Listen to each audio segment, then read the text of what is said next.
আসসালামু আলাইকুম রহমতুল্লাহ বরকাত। আশা করি সকলেই ভালো আছেন।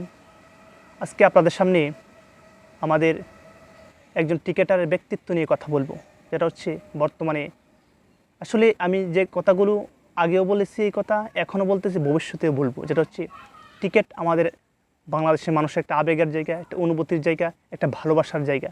ক্রিকেটকে সবাই ভালোবাসে, সম্মান করে, যত ব্যস্ততায় থাকুক না কেন সেই ক্রিকেটের খোঁজখবর রাখে।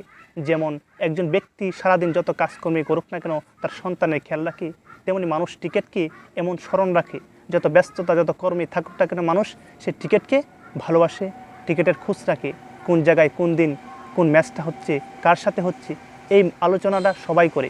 যাই হোক, ক্রিকেটকে ভালোবাসি, যে যাকে যত ভালোবাসে তাকে নিয়ে সমালোচনা করে। ক্রিকেট যখন বাংলাদেশে ভালো ব্যাটসম্যানেরা ভালো করে পজিটিভ রেজাল্ট আনে তখন আমাদেরও আনন্দ লাগে, আমাদেরও ভালো লাগে, গর্বের একটা জায়গা থাকে। যখন খারাপ খেলে তখনই মন্তব্য চলে আসে, আর এটাই আলোচনা সমালোচনা নিয়েই যাবে ক্রিকেট। একটা ব্যক্তিত্ব নিয়ে যেটা কথা বলবো, সাকিব আল হাসান বাংলাদেশের একজন সুপারস্টার বা ক্রিকেটার। আমি ওনার সম্বন্ধে মন্তব্য না, যেটা হচ্ছে একজন রিয়েল কথাগুলা বলার চেষ্টা করবো, যেটা হচ্ছে উনি একজন বাংলাদেশের ক্রিকেটার, এটা বিশ্বাস করতে হবে, শুধু বাংলাদেশের না, বিশ্বের একটা নামী খ্যাতি ক্রিকেটার। আসলে ওনার দুটা পরিচয় রিসেন্টলি বা বর্তমানে। একজন অ্যাজ এ ক্রিকেটার হিসাবে আমি ওনার কথাগুলো বলবো, অ্যাজ এ পলিটিক্স হিসাবে বলবো না, তার বিহেভিয়ার তার আচরণ সম্পর্কে বলবো না। আমার মনে হয় আমার জায়গা থেকে যে এই সম্মানটুকু তারা দেওয়া উচিত, যে সাকিব আল হাসান ইন্ডিয়াতে টেস্ট চলাকালীন উনি টি-20 এবং টেস্ট থেকে অবসরে ঘোষণা দিয়েছে। এখন ওনাকে বাংলাদেশে আসা এবং কি বর্তমানে রিসেন্টলি কিছুদিন আগে সরকার পরিবর্তন এবং বর্তমানে ইনস্ট্যান্ট আছেন অন্তর্বর্তী সরকার, এ নিয়ে ওনার কিন্তু দুটা পরিচয়। একটা হচ্ছে অ্যাজ এ পলিটিক্স, একজন সংসদ সদস্য পার্লামেন্ট, অন্যদিকে ক্রিকেটার। আমার মনে হচ্ছে আমার জায়গা থেকে অ্যাজ এ ক্রিকেটার হিসাবে তাকে সম্মানটুকু দেওয়া উচিত, কারণ সে আমাদের বুঝতে হবে, আমাদের এই জিনিসটা খেয়াল রাখতে হবে, এজ এ ক্রিকেটার হিসাবে সে বাংলাদেশকে কতটুকু রিপ্রেজেন্ট করছে বিশ্বের দরবারে, কতটুকু পরিচিতি লাভ করছে। আমার জায়গা থেকে এই জায়গা বলতে হবে, যেটা হচ্ছে তার একটা ছক্কা, তার একটা চার আমাকে আনন্দিত করছে, আমাকে উৎসাহিত করছে, আমার কাজগুলো আরও ভালো লাগা ভালোবাসা তৈরি করেছে ক্রিকেটকে। ওই জায়গা থেকে তাকে সম্মানটুকু এজ এ ক্রিকেটার হিসাবে তাকে সেই সম্মানটুকু দেওয়া উচিত। অন্যদিকে যে পলিটিক্স, এটা হলো ভিন্ন বিষয়।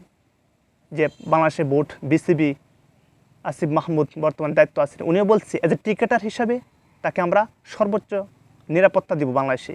আর আমি এই কথাই বলবো, এজ এ ক্রিকেটার হিসাবে তাকে যদি সর্বোচ্চ সম্মান দেওয়া যায়, তাহলে বাকি যারা ক্রিকেটার আছে তারা সেই সম্মানের আশা করুক তেমন না, কিন্তু সম্মানের যে একটা জায়গা থাকবে ক্রিকেটারে, শ্রদ্ধা সম্মান ভালোবাসা মানুষের প্রতি থাকবে, এজ এ ক্রিকেটার হিসাবে তাকে সেই সম্মানটুকু দেওয়া উচিত আমি মনে করি আমার জায়গা থেকে।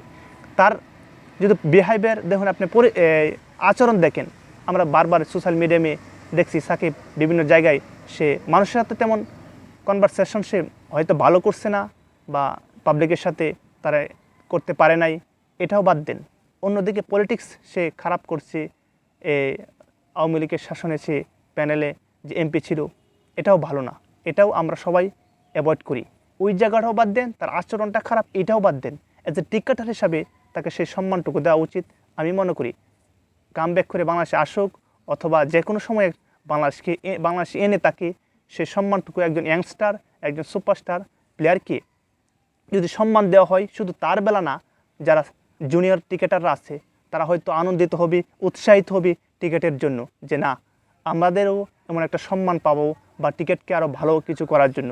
কিন্তু সাকিবের দিকে যদি অন্য ক্রিকেটাররা জুনিয়র ক্রিকেটাররা তাকায় যে সে বাংলাদেশের জন্য এত কিছু করেও সেই সম্মানটুকু বাংলাদেশ মানুষের কাছ থেকে পেল না, তাহলে এজ এ ক্রিকেটার হিসেবে জুনিয়র ক্রিকেটাররা কিন্তু উৎসাহিত না হয়ে তারা নিরুৎসাহিত হবে, তারা একটা খারাপ মন্তব্য দিক থাকবে তাদের। শান্ত ক্যাপ্টেন উনিও বলছে যে সাকিবকে যথাযথ সম্মান দেওয়ার জন্য। ইনশাল্লাহ আমার জায়গা থেকে জানি না কথাগুলো কেমন, হয়তো সাকিবকে তেমনভাবে আমি ভালোবাসি এমনটা না, আবার ঘৃণাও করি এমনটা না, তাকে এজ এ ক্রিকেটার হিসেবে তাকে আমি এই কথাগুলো তার জায়গা থেকে, আমার জায়গা থেকে আমি বলার চেষ্টা করছি, কারণ তার একটা ছক্কা, তার একটা চার, তার একটা ম্যাচ জেতানো আমাকে আনন্দিত করছে, আমাকে উৎসাহিত করছে, শুধু আমাকে না, বাংলাদেশের প্রত্যেকটা মানুষকেই। সেই জায়গা থেকে তাকে পূর্ণ এবং সে সম্মানটুকু দেওয়া উচিত আমি মনে করি।